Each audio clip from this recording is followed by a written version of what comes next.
Hello, guys. Welcome to the Sketch channel. Today, the episode is going to be a little interesting because we are going to talk about observation. Now, when you want to become a designer or when you design something, it is very important that you observe your surroundings. You observe the brief. So, when you get a creative brief from the client, you have to observe all the elements that are asked. And in general, also in life, you need to observe things to understand what they truly are, and in order to appeal to the younger audience and all of us in general, the example I'm going to take today is is very much sports related.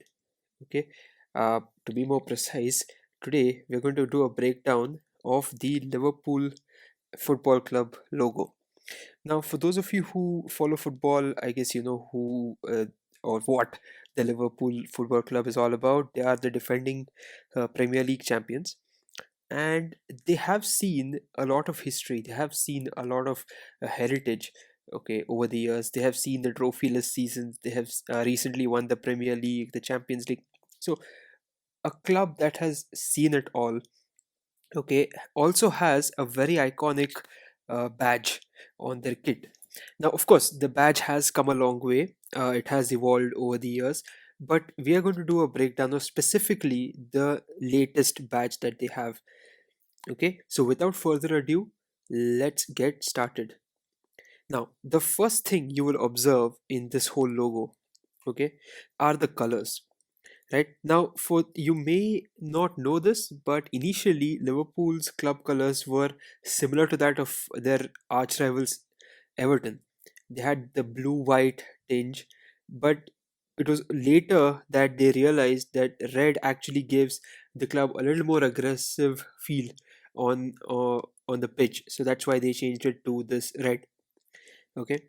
Now let's break down the logo. Now, first up, we have this section here. Okay, this gate like feature that is there, that is a tribute to the Shankly Gate. Shankly Gate has been named after an ex-manager of Liverpool. I believe his name is Bill Shankly. Correct me if I'm wrong there. The Shankly Gates were opened near Anfield Stadium, and they do have this quote of "You'll never walk alone" on it. So this part of the badge is a tribute to the manager Shankly. Right now, coming down is this form factor, this shield-like form factor that the badge has. Okay, now this has come down through the ages. Now, obviously, they had, I think, a round badge earlier. Then they evolved it into this shield sort of badge, and I think that has been cleverly retained by the designer of this logo. Of course, here we have the Liverpool Football Club font. Okay, very iconic. See what the designer has done here is he has used the negative colors. So he's used white in red, and then he's used the red on white, which is nice. Now coming down this iconic bird. Now I believe everyone at some point of time has had the question of what exactly this bird is.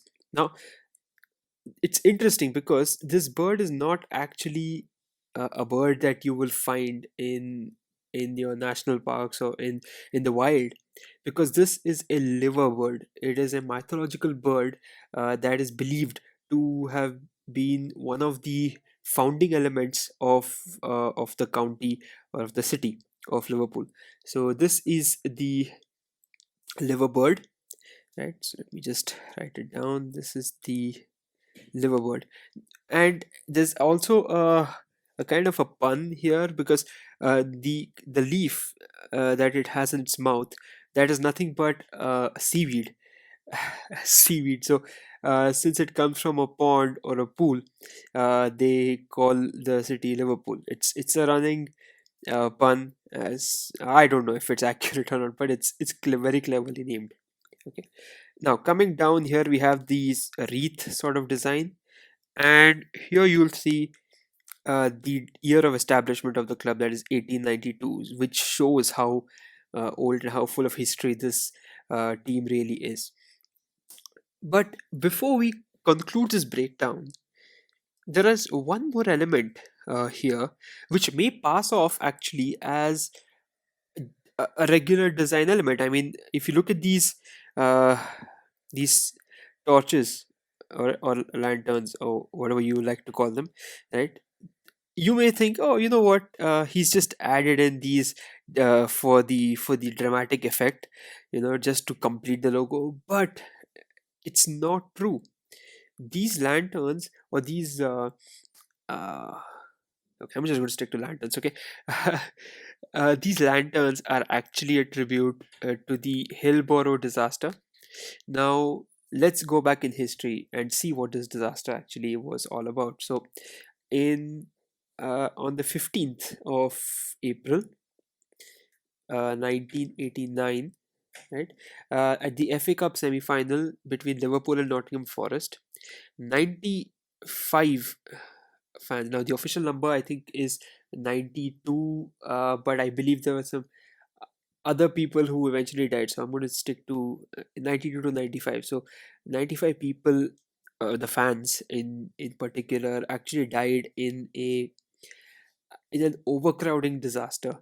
So there was actually an apparent mismanagement of the crowd in the pen area of the stadium, and it led to this massive human crush, which led to these deaths. And these lanterns are a tribute to the lives lost at the Hillboro disaster. So you can see now instantly the kind of impact that whole event has on this badge. So whenever you see the Liverpool badge on the kit, or if you are a Liverpool supporter and you didn't know these facts, right, I think you will get a little bit more respect towards your club or the club, because what they're carrying on their chest, the badge that they carry on their kits, right, is a badge that has a lot of history, a lot of a heritage in it, and it's not just a well done graphic design job. And that is why I keep iterating that observation or observing a design is very important in terms of understanding what it means, uh, why a design is the way it is, right? And how do you replicate something like this? So the next time you have a logo design assignment, and it is for a brand that has a bit of history, or maybe it's for a brand that is new, you need to take into account these factors. Where are they from? What is their origin?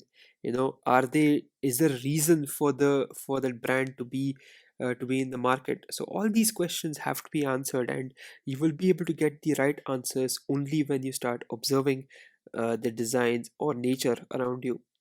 So with that, I would like to conclude this lesson. If you want me to do more breakdowns of these logos, maybe of your favorite team or just a logo in general, you can, of course, sound me off in the comment section below. And don't forget to like this video, share it with all your Liverpool fans, friends who are Liverpool fans, and subscribe to the channel for more design content. Until the next session, this is Sketched signing off.